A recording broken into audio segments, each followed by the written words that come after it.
E aí, pessoal? Olha, quem tá na pegada de concurso para a área fiscal sabe que Simples Nacional é um nome que, nossa, dá até um calafrio, né?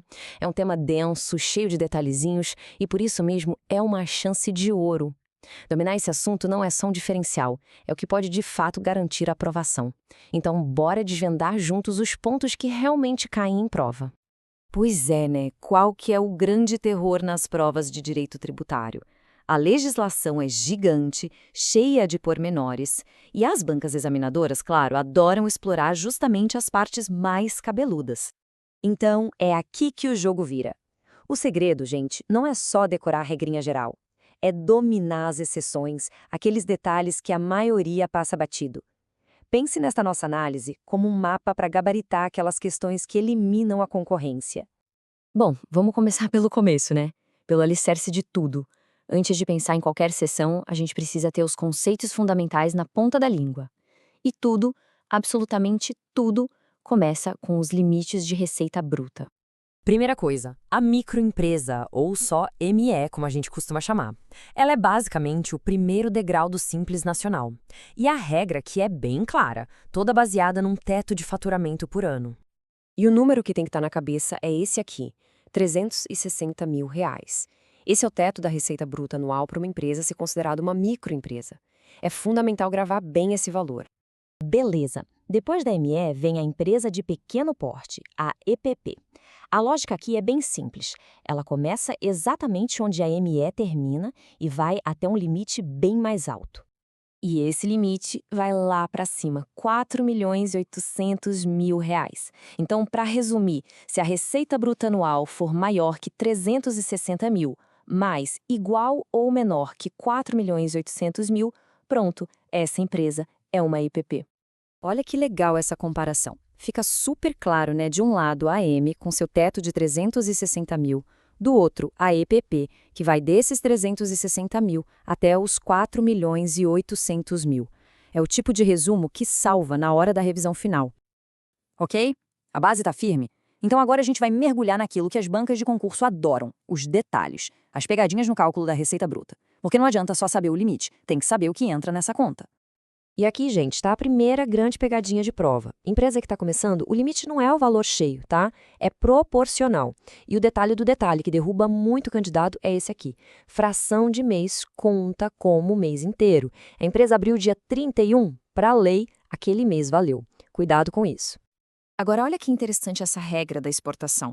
É como se a empresa ganhasse um limite bônus. Ela tem os 4.800.000 dela para o mercado aqui dentro e mais 4.800.000 só para o que ela exporta. Ou seja, na teoria, o faturamento total pode chegar a 9.600.000.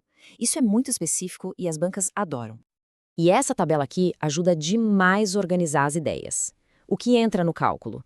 Vendas, gorjetas, patrocínios, beleza. Mas o foco do concurseiro tem que ser no que é excluído. Venda cancelada, venda de ativo imobilizado, isso sai. Mas a estrela da pegadinha é essa aqui: descontos incondicionais. A banca vai lá e troca por condicionais, para ver quem está atento. Não caiam nessa. Beleza. Agora a gente entra numa área super perigosa. São as vedações absolutas. Ou seja, são casos em que a empresa, não importa o quanto fature, simplesmente não pode ser do simples. É proibido. E isso, claro, despenca em prova. A lista aqui é bem direta, né? Banco, corretora, SA, filial de empresa estrangeira, tudo isso está fora. Mas, olha o último item. A regra geral é: cooperativa não pode. Ponto. Só que tem uma exceção. E tudo que é exceção, a gente sabe, é questão de prova em potencial. E tá aí ela, a exceção que os examinadores amam. Cooperativas de consumo, essas sim são permitidas. Anota isso com caneta vermelha, pisca-pisca, o que for. Isso é ouro. Agora, respira fundo que esse ponto é um dos mais chatinhos, mas a gente vai desenrolar. A questão dos sócios. Vamos olhar linha por linha. Primeiro caso, o sócio está em outra empresa que também é do Simples. O que acontece? Soma o faturamento das duas. Se passar de 4.800.000, as duas dançam. Estão fora. Segundo caso, o sócio tem mais de 10% de uma empresa que não é do Simples. A lei pensa assim, opa, com mais de 10% ele manda em alguma coisa lá. Então, soma o faturamento global também. Passou do limite, já era. Agora, o pulo do gato. Terceiro caso, a participação é de 10% ou menos. Aí ela relaxa, ela entende que é só um investimento, que o sócio não apita nada. Então, o faturamento da outra empresa é ignorado. Entenderam essa diferença dos 10%? É crucial. Tá, mas e se a empresa vacilar e estourar o limite? O que acontece? Quais são as consequências? Porque isso também é um prato cheio para as bancas, né? A palavra-chave aqui, pessoal, é 20%. Esse número mágico define se o problema é grave ou gravíssimo. Olha a lógica. Se a empresa passou do limite, mas passou pouquinho, até 20%, a lei dá uma colher de chá. Ela só vai ser excluída no ano que vem. Agora, se o excesso for maior que 20%, aí o bicho pega. Se for no primeiro ano de vida da empresa, a exclusão é retroativa. É como se ela nunca tivesse sido do Simples. Se já for uma empresa mais antiga, a exclusão vale a partir do mês seguinte que estourou o limite. Essa diferença é fundamental. E para a gente fechar com chave de ouro, um desafio final. Uma daquelas questões para separar os aprovados. A gente viu que, em regra, uma empresa do Simples não pode ter participação em outra empresa, certo? Mas, e se essa outra empresa for uma cooperativa de crédito? Pode ou não pode? E a resposta é sim, pode. É mais uma daquelas exceções que a lei esconde e que o examinador adora encontrar.